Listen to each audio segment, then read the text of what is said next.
Good afternoon, guys. In this video, I'm going to be fitting a windowsill cupping board. I've got an internal windowsill. It's a timber painted finish. It needs repainting, so I could have just repainted it. However, I chose to use a windowsill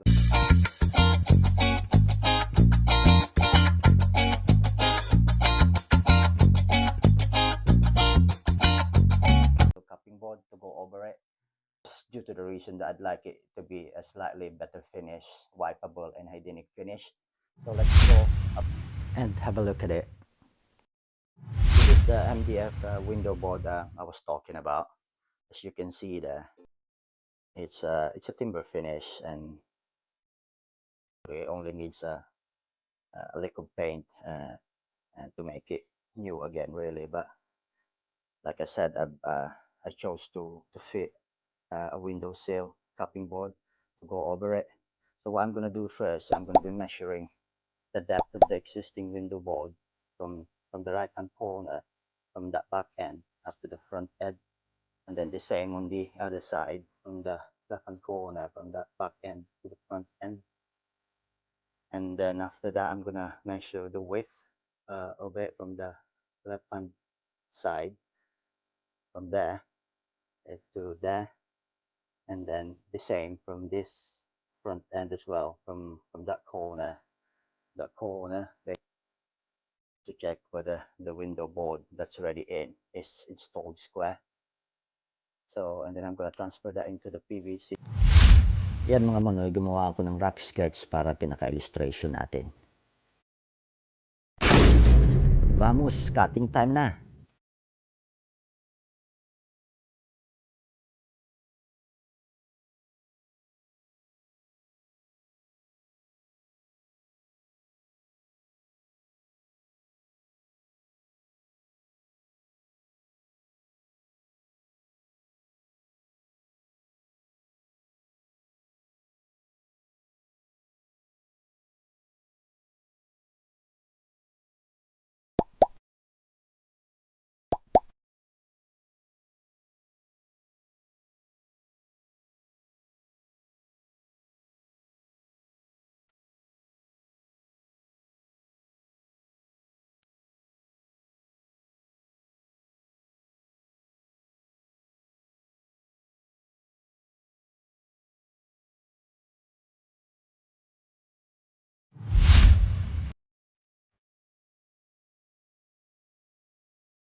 Ayan guys, matapos ko siyang sukatin at ikot, ayan ang kinalabasan niya. So, ready na ngayon ito para maikabit sa taas. Yan mga manoy, i-pre-fit muna natin siya para siguradong saktong-sakto, at kung may kailangang bawasan, may time tayong magbawas bago natin i-final fit. Pero sakto naman siya. Sa nakikita nyo, yung mga maliliit na gap na nakikita nyo sa paikot ng edge, i-finish lang natin siya ng mastic. Tapos yung pinaka-ends niya, kakabitan natin siya ng end caps na parehong profile ng window board.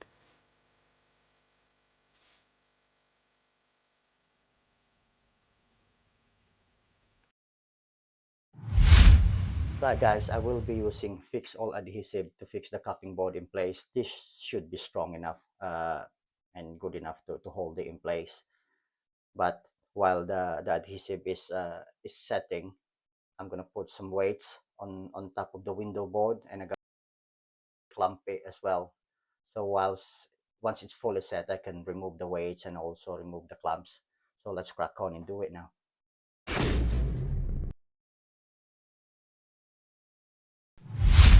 Ayan mga manoy, in-evenly spread muna natin yung pandikit natin sa ibabaw ng existing window board, ready sa pagkabit ng PVC cupping board.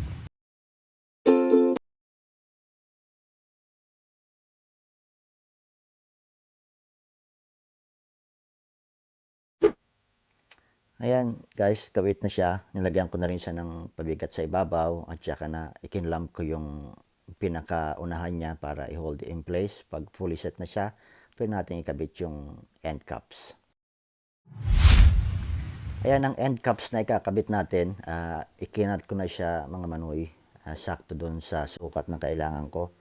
So, itinatry ko na siya para siguradong saktong-sakto siya. Mukhang okay naman yung pagkakat ko dyan. So, okay naman siya. So, ang gagamitin nating pandikit dito is miter mate. Parang super glue din siya. Pero ayan na lang gagamitin ko kasi yan ang available ko. Tapos, meron siyang counterpart na accelerator.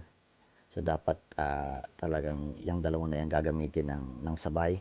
So, i-apply mo yung accelerator dun sa pagkakabitan para malinis siya. Tapos, pareho na rin dun sa internal face ng bullnose end caps. Tapos, i-apply mo yung miter mate sa ibabaw nito ng evenly. Tapos, a-applyan mo rin yung pagdidikitan mo para pareho silang merong pandikit. Tapos pag na-apply mo na siya ng evenly, hindi masyadong marami, applyan mo rin siya ng accelerator. Parehong face dapat applyan mo ng accelerator. Tapos didikit mo na siya, tapos you hold it in place in few seconds. So after 3 to 5 seconds, fully fixed na siya, hindi na malalaglag yan. Pagkatapos noon, dapat bago siya mag-fully talagang set, tanggalin yung mga excess na adhesive. Kasi once fully set na siya, yung tumigas na adhesive, napakahirap tanggalin. So, gumamit kayo ng medyo matalas na knife para tanggalin yung mga excess na pandikit. Tapos, gumawa rin kayo ng parang solvent na pampunas para yung mga iba pang excess na pandikit ay remove mo. Tapos, applyan mo siya ng accelerator one more time para tapos na siya. Ganun din ang gagawin natin sa kabila. Ayan, tapos na siya guys. Kabit na yun sa kanang end cap at saka dun din sa kaliwang end cap. Now, it's now fully finished. Nakabit na siya. Nilagyan ko na ng kontanim sa ibabaw. At nasil ko na rin yung mga edge sa paikot. So, tapos na siya guys. Thanks for watching. Hope to see you in the next video.